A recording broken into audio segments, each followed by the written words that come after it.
Luke, thank you very much for joining me. I really appreciate you spending the time this morning. You're on a book tour, basically on pre-release, pre-launch when we're talking. But I'd love for you just to introduce who you are and what mission you're on. So thank you so much, firstly, Danny, for inviting me on. I always love the opportunity to have conversations with like-minded people, and people that are looking to achieve things that never end. And what I mean by that is the greatest way to introduce myself is my name's Luke Staton, and I'm on a mission without doubt to keep moving until the end of time to make a difference to the national curriculum. So to inspire our next generation is the mission that I'm pursuing. I also have the good fortune to work with businesses and sports teams as well on personal development and leadership programs. And I found that the two combine really well because when you're working with young people, you learn so much about how to unlock potential and how to empower young people to fulfill the potential. And then what I've realized is that when you're in a room of entrepreneurs, business people in the corporate world, people are often still that child inside them in an adult body that have still got so much more potential, but they've said goodbye to the potential because of the responsibility of life has hit. And once bills come, mortgage comes and all that stuff, it seems to be an acceptance of this is going to be my life forever. And I just don't think it has to be unless that brings you the joy that you're looking for. So I'm a real enthusiast about there's no limits, there's no limits at all. And you go as far as you want to go. When we talk about the book, I'll use the metaphor that I've created for the young people's mind of how the butterfly within has the opportunity to fly and flourish and go wherever we want it to go. And it's amazing that when I get the opportunity to speak with adults, how you can see them lighting up a little bit. And that kid comes back of, why can't I do that? How far can I go? Who said I can't become that, get that role within that company? And so there's kind of a little, I'm getting excited already. We've not even started yet because as soon as you get me talking about what you're looking to accomplish, the energy just naturally kicks in. What I loved about how you and I met for the listeners and the newsletter subscribers benefit is we met. We both spoke at the same conference. You were levels and levels above me because of your stories and just how you engaged an audience. And one thing that really connected me with a lot of the stuff that you were saying was obviously your professional football background, how you help businesses, but you brought out the inner child in everyone in that room. And I think that's so unique. And you even though you're like promoting your book and doing a lot of that sort of work as well, the primary thing was just to get people connected. And you did your secret handshake. You taught everyone your secret handshake that you and your daughter have, and you told a really personal story in that. And I don't know if you'd feel comfortable, but I'd love for you to be able to tell one of the stories. So either Yeah. your teacher story for when you were a schoolboy, or maybe what your daughter inspired everyone in that room with. So if you feel comfortable, I'd love for you to share one of Yeah. the And stories. it's interesting, Danny, that you say that, people often have critiqued me for not selling more. So, and what I mean by that is that when I stand on a stage or on a platform, I'm not there to stand there and say, just to let you know, I bought a book, please go now and buy it. That's just not my style. It's not in my DNA. And it's not what I'm comfortable with doing. I think that you just share as much as you can with all that you've got. And if people want something from you, they'll find you. And we have no clever marketing strategies of click this link, click, and and get a special offer. And I'm not saying that that's not a good thing to do because I often don't think that I am commercially enough. So that's something that I've got to look at. But when I'm on that stage, I'm not there to sell a book. I'm there to, in my mind, when I enter that room, I'm there to bring an opportunity to someone that they may not have had. And I go into that room with the belief and thinking that this might be the last time that I ever get to do this. And I'm not going to allow anything external to affect the impact that I'm going to bring to this room. And I get myself in that zone that knowing that this is my last ever talk. I want everybody in this room to leave knowing that that guy gave all that he got with the time that he had in front of us.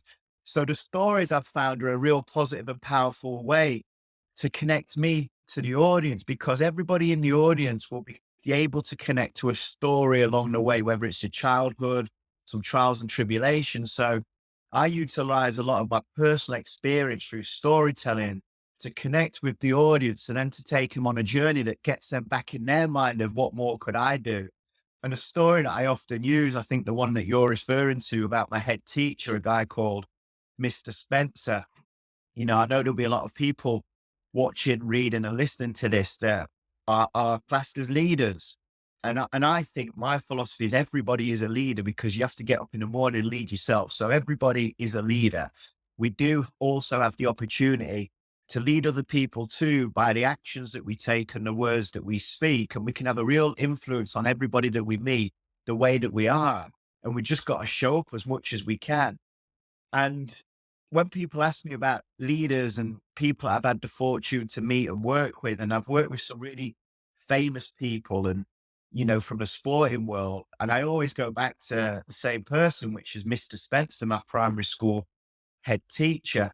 Because when you talk about leadership and you look at the characteristics of which we'd all love to have in ourselves and in others, that guy was like the iconic figure that embraced all of them.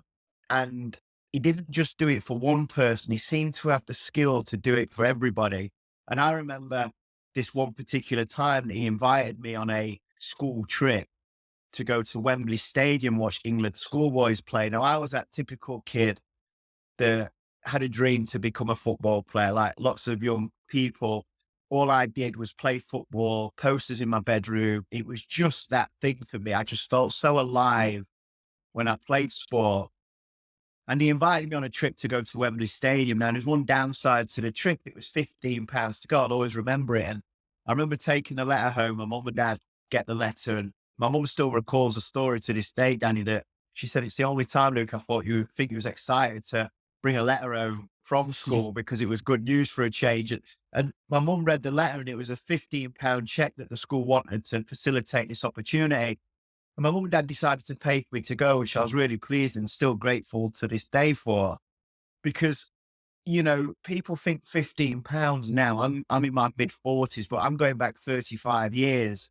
And I was one of those kids. Me and my brother and sister used to walk an hour to primary school and walk an hour home. My mum was a school cleaner and a cook, and my dad didn't work due to ill health. So it wasn't kind of, you can have whatever you want when you want. Although my mum and dad did well to cover up the financial cracks, they just did all that they could to provide whatever they could. So this trip for me, I didn't realize then of how hard that may have been to facilitate. And I can remember giving Mr. Spencer the £15 check, and 4 weeks later, the day arrived, we go to Wembley Stadium. And as we get to Wembley Stadium, I can remember just being that little lad, like walking towards the stadium. And as I'm telling you now, it's kind of, I still get the goosebumps and the same feeling now. Because when we do think of previous stuff, the emotion comes back, doesn't it? In both negative and positive. And as I'm walking towards that stadium, we go through the old clunky turnstile. As we walk in, there's some concrete steps in front of us. And as I looked to them, I remember getting these butterflies kind of racing through my body, getting sweaty palms and just heart pounding. And I start to climb these concrete steps and knowing that when I get to the top of them, I'm going to see the whole arena open up. I'm going to see the football pitch. And it was just an incredible injection of stimulation and excitement with anticipation of the unknown. And as I climb to the top, I get there and I stand there. I remember looking down and the England schoolboy team was warming up. They was passing the football backwards and forwards. And as I'm stood there, all the kids rushing past me, to take a seat. Because to them, it's just it's just another school trip. And as I'm stood there, Mr. Spencer comes and stands next to me. And he always used to wear the same flat cap, same jacket. And as he looks at the England team, he points to them and he says, Luke. And he just says 6 words to me, 6 of the most incredible words, and just walks off. Now, often people think 6 words, though, it's a real short kind of sentence. But the words that we say to someone, I really believe can make a difference of the path of which they take. My mum rewinds the clock 55 years to when she went to see a careers advisor at school. She was 15 years of age and she wanted to become a vet. And wanting to become a vet, the person opposite her looked at her and said, I think you would be better getting a job in one of the local factories in Retford in Nottinghamshire, where I'm from, because they pay good money and your spelling isn't very good. So I think you'll struggle to become a vet. And my mum, unfortunately, listened and still recalls the devastation that she's got of listening. And I said to my mum, I said, if that person would have said, go for it, what would you have done? She said, I'd have gone for it. So that literally is a sentence from a person that's had an imprint on my mum's life forever. So when Mr. Spencer says those 6 words to me, that had an imprint on me in a different way. That gave me that lift. That gave me that sense of, why not me? And, the story unfolds that 5 years later, it was me. I was one of the kids that was on the pitch previously. So I'd gone from being in the arena, looking in and going, I'd love to be one of you. Like, I just love to be one of you, to actually being one of them. And I can, and now when I reflect, I can literally remember being stood there looking, and then 5 years later, being stood on the pitch looking back at the stadium with the next group of kids all going to watch the England game. And as I was there, all my family was there, my grandparents, my mum and dad, my brother, sister. Mr. Spencer was there too. He'd come to watch. And the beautiful thing about that guy is that I thought it was just me that felt like that with him. I thought I was the one that he embodied all of this energy towards and all this encouragement. But as the years have gone on, I remember doing one of my first talks to a group of adults in my hometown. And I invited Mr. Spencer and his wife to come along to this seminar. And I told the story, which I'm telling your audience and yourself now, about the 6 words. And Mr. Spencer was sat on the front row, and I'd not seen him for 25 years since I'd played for England at 15. And he was sat there and he was nodding. He remembered. And I brought him up to the front and I gifted him with the England cap to say, thank you so much for all that he did for that little boy, because if it wasn't for him, who knows where my life would have gone. And, I was blessed with a great mum and dad. I had a wonderful family that was always encouraging. And I think sometimes externally from your family, you need those words of wisdom, hope, and optimism to come from someone else that shows it's not just your parents that believe in you, it's somebody else too that you admire and love, that says, you know what, Luke, he gave me that inspiration to get after it. And, 30 plus years later, 35 years later, I'm still remembering them words. And when I'm bringing a book out, people are saying, but who's going to read it really? Are you ever going to get the book into Waterstone? And are you ever going to be able to tour doing talks? Are you ever going to go to America? And all of these things that come, I'm always like, back to the Mr. Spencer phrase. I always put myself in the shoes and go, well, once upon a time, I was a kid with holes in his boots with black masking tape wrapped round to keep the water from coming in and the sock coming out, to the kid being on the pitch sponsored by Adidas like the rest of the players. So once you've done something like that, I think you get confidence in the evidence that you can go from one place to another. So throughout my whole life, there's never been anything that I've looked at and thought I wouldn't be able to, because I thought, if I can do that, what else can I do? So when you look at leadership, for me, a leader is somebody that helps somebody create that compelling vision in their mind for themselves, and then give them the belief and confidence that they can go and fulfill their potential. And it didn't go where I wanted it to go in the end. I didn't become that incredible superstar that I dreamed of. But what it did do, it taught me so much along the way. And I met so many great people. And it's brought me to be sat opposite you today, and hopefully written a book that millions of young children are going to get the opportunity to read too. So I hope that's given you a bit of an intro to the story of why I'm here and why I'm so passionate. This is like this story resonated with me so much, even on slightly cheaper Uber than you had to get to the event back to the train station for me. But it really stood out to me because everyone's dream, if you're a young boy, almost everyone's dream is to become that professional athlete and to do something that so many other people was dreamed to do. And you obviously had like a great taste of that, and then you had such a powerful memory and story of Mr. Spence, and that's something that I thought about a number of times over the last sort of 3 weeks. Has really sort of resonated with me. And you touched upon like leadership and what it is, and like basically no boundaries, or like I always say to companies that I help is you shouldn't have rules, you should have guidelines or guide rails. A bit like when you go bowling with kids, you put the guardrails up. Like rules for humans are made to be broken, but guardrails sort of help people go and stay in lane and hopefully get to some sort of success. Do you think that unfortunately, you're not making the top grade of professional football. Do you think that's helped you with like resilience and helped you carve your path into your sort of 30s and 40s? Do you think that's really helped you in a lot of the things that you've done? Definitely. I think that when you go through things, you know how to get through things, and if I look back now and people think, no, I'm not having that, Luke. So I'll say to them, I'm very grateful for the challenges that I faced. I'm very grateful that my sporting career didn't go where I wanted it to. And what I mean by that, if you rewind the clock now and I didn't know what existed after football, I would 100% say, I definitely want to be that football player. Of course I would. You know, I'm 44 and I still have dreams to this day of running out into the stadium. And I believe that I've become that football star that I didn't become. It's still there. I'm still that young kid that has the dreams and ambitions to fulfill things. However, knowing what I know now after the last 20 years, the person that I've become, the people that I've helped, and you could argue that, yes, as a sportsman, I could have helped lots of people with finances and profile, of course. However, I just don't think I'd have had the depth of what I've got as a human being as what I've got now, because I've been to those places where, you know, you're on the motorway in your car and the thought of just pulling off and hitting that bridge crosses your mind because of the pain that you're going through. And I'm very comfortable to talk about that because it's real and it's true. I remember used to be on the motorway and just be like, really inside, I was bleeding. I was just looking for a way out and didn't have an idea of what to do. You know, I've gone from playing in the Champions League, playing in the UEFA Cup, playing for England, being able to give my mum and dad a big lump sum of money at the age of 17 to being back in the bedroom that I was brought up in with the same black and white television with people walking down the street saying I knew he wouldn't make it. And it was like, start to feel this sense of, you know, low self-worth, low self-esteem. And I'd let my family down, I'd let myself down. Now, I hadn't done anything wrong. I just not met the levels.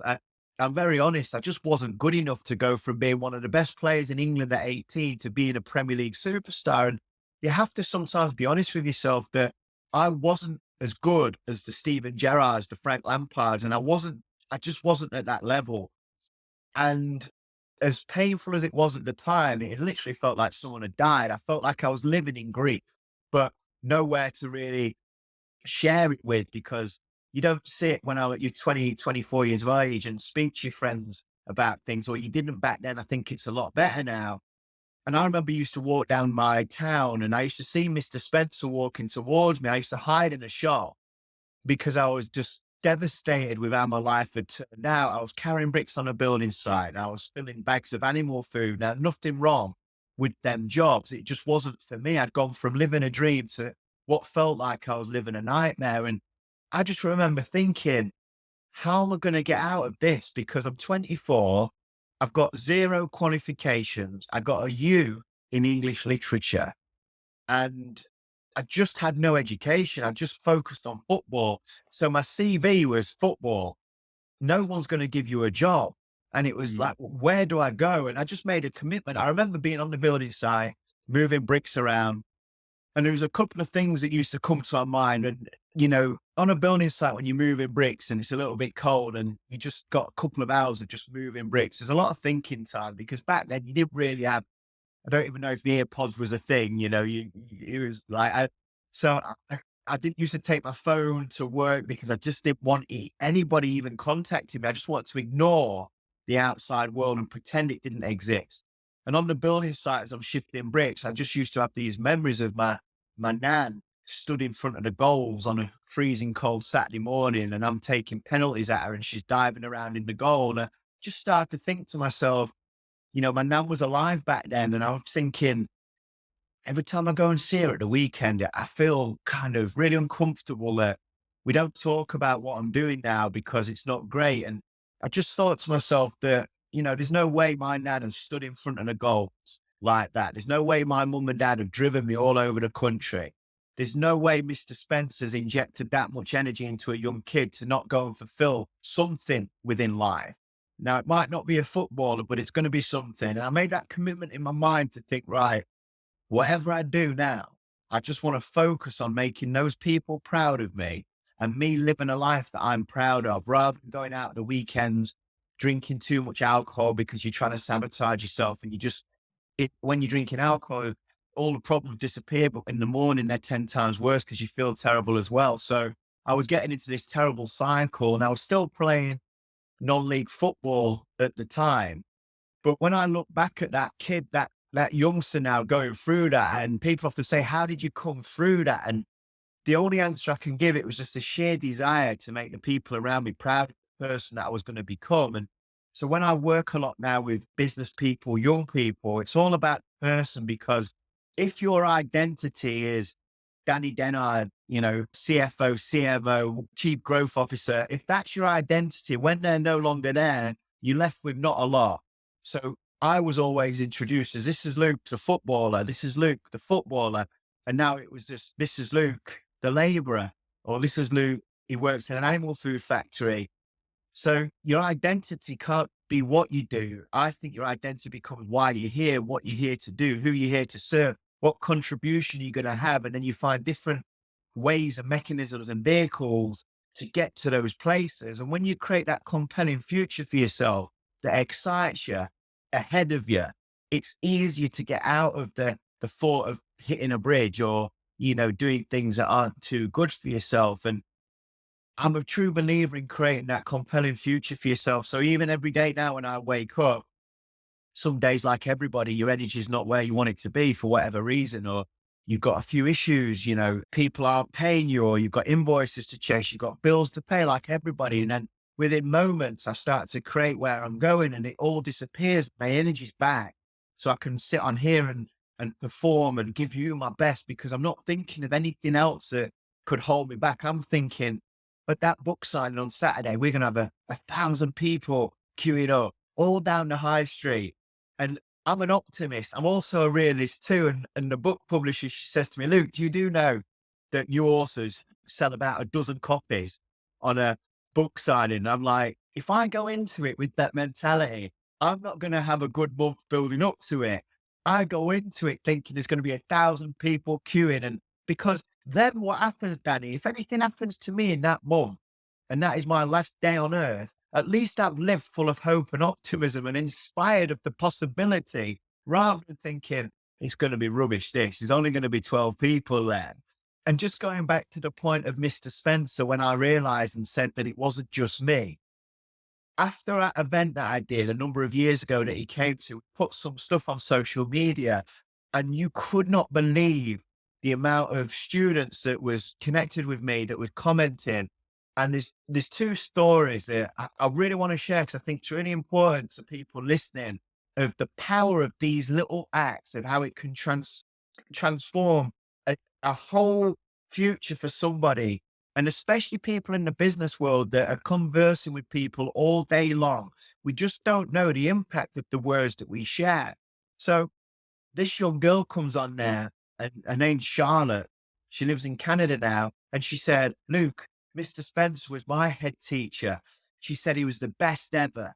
She said, I wanted to go on a school trip, and my mum and dad was separated. And my dad told the school that he'd pay for it and then wouldn't pay for it. So she said, rather than not being able to go, Mr. Spencer contacted my mum and agreed that he would pay for it.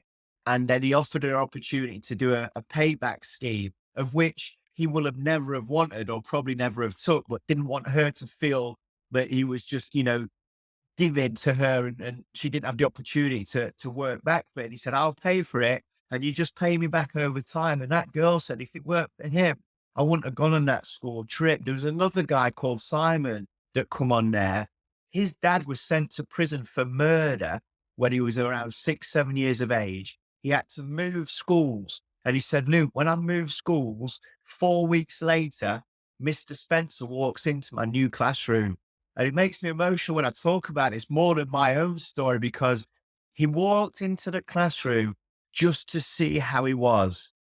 And that guy now, he's older than me. He's nearly 50. So he remembers it 43 years later. He remembers Mr. Spencer going to the school just to check on how he was. And then when you talk about leadership and business people bring people into the room to come down on them because they've not hit their targets or they're not producing well enough. I often say to the business owner, but how can you help them produce? They don't want to underperform. Nobody wants to underperform.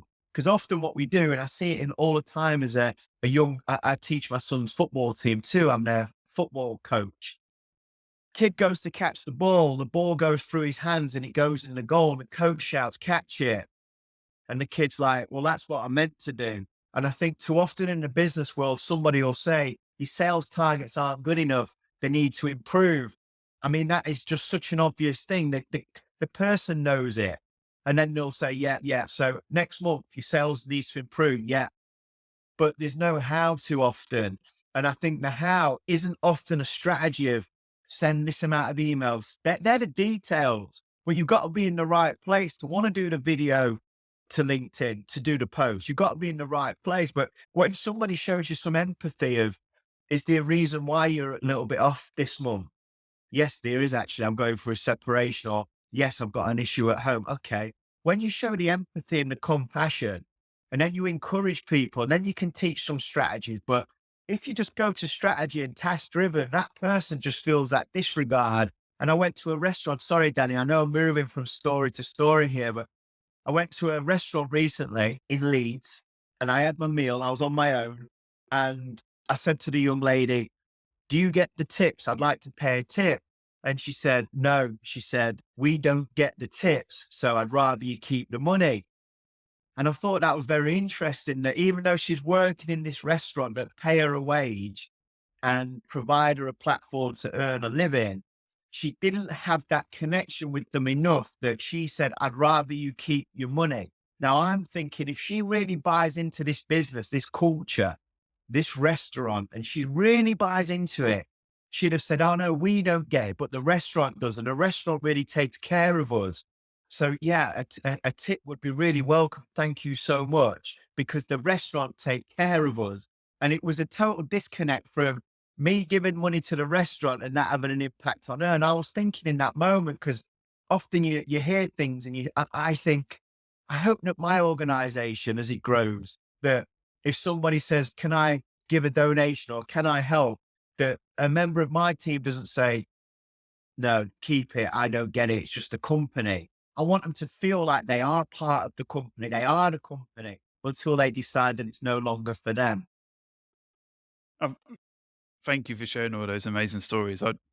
Something that Jurgen Klopp sort of says, and we'll bring it back to the football, the soccer reference is me before the we, or we before the me. It's how you connect, it's how you strive forward, etc. And one thing that always resonated with me and has sort of come through in the work that I do is on the coaching side. Coaching gives me the most amount of energy. Like I can deliver brilliant talks, or I can go in and really help companies. But the one thing that I love doing most is improving skills and like seeing people go from, from someone who's got low confidence to mid to high confidence. Or I love helping people go and teach others or coach others, because in business, no one's really got the time to manage, let alone lead. And that's where I think coaching is really, really important. And something your son's team are really lucky to have is someone who went through it all, had all the trials and tribulations, and then now can give their energy. Like I'm buzzing from just having this conversation. So imagine the parents around when the kids go home happier than a Saturday or Sunday where they might have lost 6-1 and the kids used to be unhappy. Now they can feel like they can make improvements or be happier in what they do. Big correlation there, Danny, to what you're saying there on that point, because, you think you get a team of 50, you got 15 young people and they're all focused of the score at the end of the game. And we've shifted that focus to the effort that goes into getting that score at the end of the game. Because, and like the business world, if you've got a team of people, if you're just judging them on the score at the end of the month, you might be missing a lot there, because the energy that goes into getting the score is what counts. Because the outcome, if I don't sell any books at my book launch, I'm totally cool with it. Like I will have no unhappiness. I'll be like, do you know what? we did all that we could in this bit. The outcome wasn't there, but we loved this bit. And the energy of the process will take us into the next idea to maybe sell some next time. But if we judge everybody on the outcome, often the outcome isn't what you ever thought it to be or wanted to be. And whether that's a goal that you've got to get something amazing like a beautiful new car or new house. And if the goal's never as powerful as you thought it was, and you've put such effort in to get there, it's disappointing. So with the youngsters, the philosophy with the football is we play with the desire, the tenacity, the enthusiasm that we want to be the best that we can, and we want to win. We want to achieve. We want to win. But the win is coming off the pitch, knowing that we did all that we could, not the actual score at the end of the game. And I know that shifts as you get older, and winning is definitely important in life too. But winning can't override the enjoyment and the satisfaction and the process, because then winning, the beautiful feeling of winning is knowing what you've done to win. It's like, what have you put in to win? When somebody buys my book, they do not understand how much I love them. Like, and I say it, and I think people think I'm joking when somebody in LinkedIn said, I've just bought your book. I was like, I love you. I was like, I love you. And I was laughing. I said, I mean it, because that book is a lifetime of all of that. And for one person to value it enough to buy it is the greatest feeling in the world when you've put that effort in. So I don't account my self-worth for how many books we sell. I count my self-worth for the energy that I put into the book to do all that I could to get it into the hands of the people that read it. And I think that that is a big shift when I coach and work with people, that if you focus on the outcome too much, you're going to be disappointed a lot, as we know. That that that's such an important point, and something that more recently I think we've got so detached away from the enjoyment of it, or the process, and giving people like really valuable feedback. And if you're waiting to the end of the quarter and then you're saying, "Oh, why haven't you hit your targets?" Like, you as a manager have A, failed, and B, as a, like, maybe sometimes as a staff member or employee, if you don't ask for that feedback, how is someone going to improve the process, or help you move forward? Like, I say it to a lot, especially to exec teams. Once you get to an exec level, you're so busy being exec, you very often disregard everything that's not a number. Like, it's not a number base, it's not a performance based number.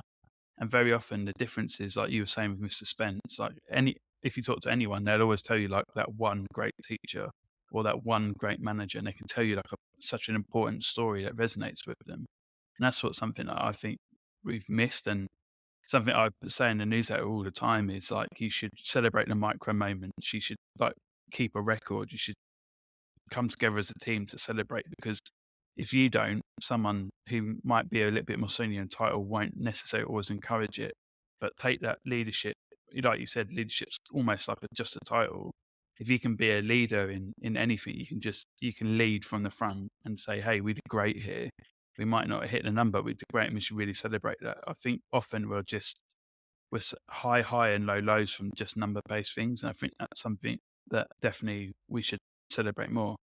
Do you want to, like, you've got two things, right? You've got the book that's coming out and will be out by the time this comes out. It's called Credo. And then you're on this mission, your 5-year mission that you kindly shared at our conference that we spoke at. Do you want to talk through the mission that you're on, and then we'll jump to the book? So for me, the mission is similar to yours, Danny, just in a different area. That the I think the aim of creating the energy every day is to have something that's so compelling that you never complete it, really. And I, I'm at a point in my life where I've got friends that, a little bit older than me, are already mentioning the word retire. And it makes me feel so detracted from them in a point of life, because I think to myself, wow, they're not that much older than me and they're talking about retiring. And I honestly feel like I've got this energy of I'm still at the beginning. I really feel like that. And it's kind of an excitement of where can we go with what we're doing? How far can we take it? So the great mission for me is to one day to have a school in my hometown of Retford in Nottinghamshire that delivers all that you and I are talking about today. It helps young people create that compelling future.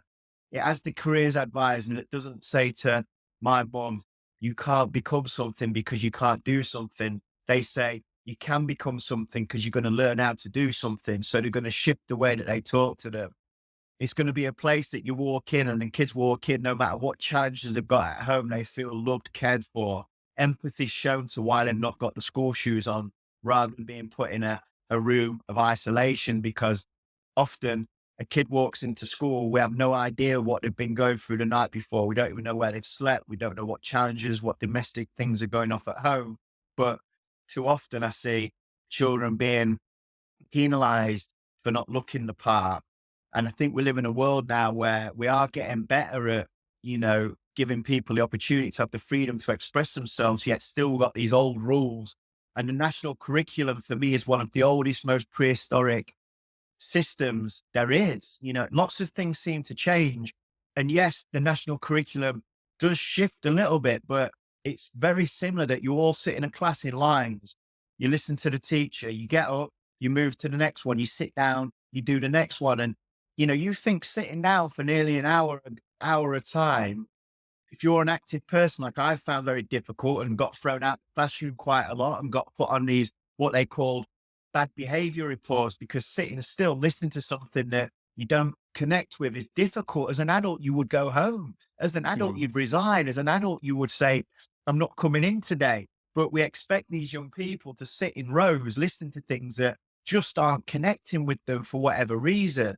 And I think there's a better way. And I'm not somebody that likes to just talk about it. I think it's important that if we're passionate about something, that we do something about it. So my dream is to, over the next 5 years, get to a place that we can have our own facility in Retford. And it might just be for 15 young people that are finding school a challenge, the everyday curriculum. It might grow to then 150 people. And my idea is that one day we have this, similar to what LeBron James has done in America, where he's created the I Promise school, where, all these young people go to, and, it's just, you can just see it's a bundle of energy. And I'd like to create a school that kids walk into and can't wait to get there, are excited to be there. They want to stay for after school club rather than can't wait to get home, and just provide an environment and an atmosphere that I love being in when I was a kid. And I speak to lots of teachers, lots of CEOs of Water Academy Trusts, lots of head teachers there. That's what they want to create. However, the system is kind of suffocating that freedom because of the pressure to get the grade. And it's like we talked about earlier, the pressure of the outcome is overriding the joy of a young person for 6 years, because of the outcome is all about the grade. But what about the character of what the kid leaves with? What about the relationship skills building? What about how to communicate effectively? What about how to show kindness and contribution? How to show compassion and empathy? How to have that creation within their imagination of who they want to become, how far they want to go. All of those things aren't taught unless somebody externally comes in. And I want to make that part of the culture as important as math, science, and English. So that's kind of my 5-year dream, that I would love to create a school like that, that's invested in by super successful entrepreneurs and businesses, that they see the potential in that too. And of course, the book that's coming out now, I don't really have any aspirations of how many we want to sell. I don't put my hat on that. I joke, say we want to get it into 1 million people's hands. I never think of it as I want to sell, 10 million pounds worth of. I always think I want to get it into 1 million people's hands. And how can I do that? And as I'm going on this journey and sharing the passion for it, I'm getting some entrepreneurs and business people saying, "Luke, could we sponsor 500 books?" And I'm like, I'd love you to sponsor 500 books. So what they're doing, they buy 500 books. I take 500 books to a school and do a book signing. We do a video, the business comes along, an unbelievable corporate social responsibility opportunity for a business to give back to the community and to feel the magic. Because lots of these businesses, Danny, that are joining me when I go into school now, I take these entrepreneurs with me, and then I just love it. I love the feeling of sharing a bit of their story with the young people that are engaging and asking questions. And then what happens is that business person goes back to work with a far greater vibe and an energy of what they had the day before. And then people are like, what was it like? And so I think that ways that businesses can create more energy within their day to day is having phenomenal things outside of work that galvanize people to enjoy coming back into work. Now, work might not be the thing that really excites them. For example, Fat Face that I work with, the retail brand, they've invested in my project. The foundation have invested in my project to reach 25,000 young people over the next 12 months. They bring different members of their team to each event that we run in a school, and they love it. They go back to work super excited, and the momentum gets going from there. So 5 years to have a school, to get the book into as many young children's hands as possible. When I wrote the book, it was more for the child's mind, but the amount of adults that are reading it that I've asked to have a look, it really is ageless in terms of there's no limit, because there's messages in that book that some people will get and some will miss. But the more that you read it, there's very subtle messages within there that hopefully start to get you thinking about where you are, where you want to get to. And the metaphor that I use a lot within the book, in fact, I've got it. Let me show you. So you can see the bright, colorful butterfly on the front, and you can see how it's quite dark and gray here. And it goes into the beautiful color on one side. And when in the story, what the book talks about is that, sometimes when the butterfly might be a little bit gray and dull, like mine was at early chapters of my life. We have to find ways for the butterfly to be bright and beautiful. And I think the way that we can get our butterfly within us to be bright and beautiful is to create the places that we want to go, the things we want to achieve, the things we want to create for our children, our family, our loved ones, that the people that we want to help. It's no coincidence that most successful people love giving their money away to help other people. It's the greatest gift in the world, is to help somebody else. So the metaphor in there is for us to have that butterfly inside of us that cannot be touched externally by negative vibes, and it stays shining. It keeps going to the place that we want to go to. And we don't allow someone to come along and take away a dream like my mum did. And I always say, my mum allowed that person's words in to affect her butterfly.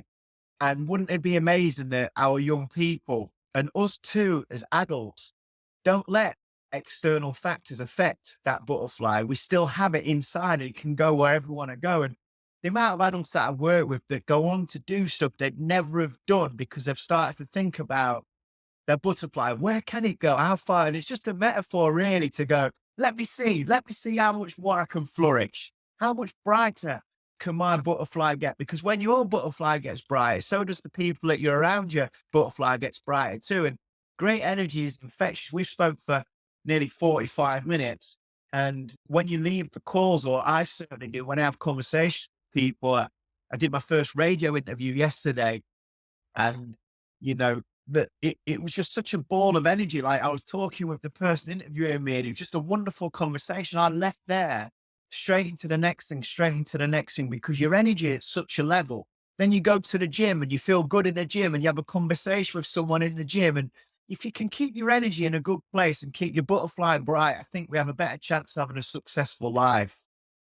1,000,000%, 1,000,000%. And I think that with adults, the creativity is almost knocked out of us, and that butterfly is often suppressed. And I think that's one thing that we probably have all failed to remember, really. And I think there's going to be so many business leaders who probably are going to buy the book and then give it to their children, and they might become one of those books that is ageless. Like, anyone will want to read it because it does unleash that butterfly again. So I've already ordered one. I love you, Danny. I love you.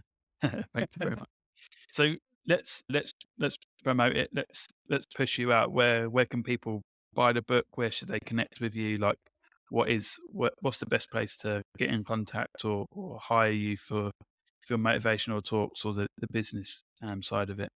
So it's interesting, Danny, because I don't really talk a lot about the work that I do in terms of in the business world. So for business leaders, what I do is I run a lot of 12 personal development and leadership programs. So if they're interested in that, just go to my Luke Staton website. So just www.lukestaton.com. You can find me there and just send an inquiry. You know, you can find me on Twitter at Luke Staton1, Instagram at Luke Staton1, LinkedIn, Facebook, the usual platforms. For people that wanting to just get me in for a one-off keynote talk, I love doing that. I love walking. As you can see, I love telling stories that hopefully leave messages forever. And I think for me, telling a story that plants a seed, then the teaching comes after it. So lots of companies I do a talk for then leads into doing a 12-month personal development program for. In terms of the book is everywhere. You know, it's in any bookstore that you go on to pre-order, you will be able to buy it. So Waterstones, the reason I talk about Waterstones a lot is that when my publisher sent me an email to say, Luke, your book is now on pre-order at Waterstones. It was August the 21st this year. And I went back to my mobile phone and I remember taking a picture of a Waterstone shop front many years ago. And as I go to my memories, it was 2017, August the 21st, the exact date 5 years prior that I took a photograph, planting a seed in my mind of one day I'll have a book in Waterstones. So I talk about Waterstones because that was the shop that I looked at in such awe of. To get a book in there would be a dream. And then it's there. So it's on pre-order there and it'll actually be available in stores, I think, after the end of October. But local bookshops too, you know, I think it's important that we recognize the local bookstores because they find it challenging to keep going in the modern world with Amazon and everything like that. But wherever you prefer, you can buy the book Credo. If you just type in Luke Staton Credo, it'll come up. And it's the last message that I'd want to share with you is that for those that are reading this and not watching it, at the back of the book, there's a picture of me and Mr. Spencer. And you can see that on camera there, Danny. It's a picture of me and Mr. Amazing. Spencer with and he's wearing my England cap. And I gifted that to him as a thank you for all he did for that little kid. And I think that the greatest sign for me as a human being, if I can live my life, that one day somebody will talk about me the same way that I talk about Mr. Spencer, I believe that I will have lived a successful existence. If somebody can stand there, whether it's my own children or somebody that I've managed to support in some way and talk about me the same way I talk about Mr. Spencer, that will bring me so much joy and pleasure because I think that is what not just leadership is about. That's what life's about. How can we rise? How can we rise together? How can we support each other? How can we compel other people to live a compelling future? What a perfect way to end.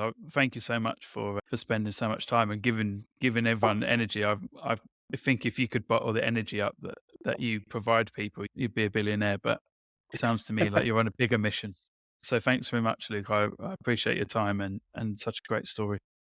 Thanks, Danny. And thanks to all the people watching and listening and reading. I really appreciate it. Thank you.